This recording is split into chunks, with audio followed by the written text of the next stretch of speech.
everyone is turned against Islam. Everything, Islam is almost as if it doesn't exist, and it has to be re-established again. And there will come forward a people who will re-establish the deen from almost nothing. But they will not have revelation descending upon them, teaching them and guiding them every step. They will not have a prophet to run to and say, Ya Rasulullah, what do we do?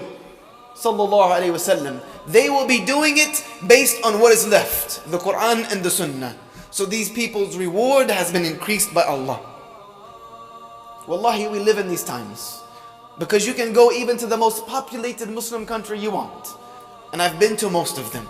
And you will find that people who live a life to please Allah, who live a life following the Quran, who live a life following the Sunnah of the Prophet ﷺ, they are the weirdest people on the planet. No matter where you go.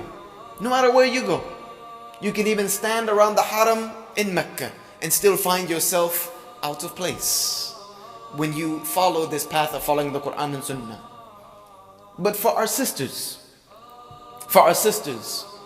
who are, mashallah, the backbone of this ummah, you've been given a special place, a very special place, and you cannot forget it. Because Allah subhanahu wa ta'ala chose especially to give you statuses higher above anything that had ever been given to anyone else. Men were already men. We already did what we do, and we run around chauvinistic, and we have all of that. And Allah just calmed it down a little bit in the Quran. But women were treated as if they were property. Women were bought and sold. Women were buried in the sand out of disgust. And Allah Azza wa Jal raised them to a position of honor and dignity. There's an entire chapter in the Quran named after you. I didn't read the chapter known as Surah Al-Rijal yet. It doesn't exist. But there is a Surah Al-Nisa.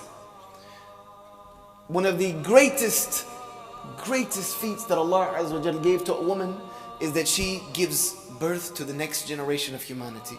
Without you, there is no us. And Allah Azza wa Jal proved through Isa alayhi salam that He doesn't need us to make another one of us. So it puts us in our place a little bit.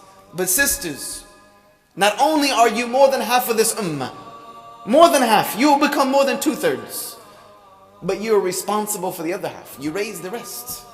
So you have a very dignified and prominent role. You have a very dignified and prominent role.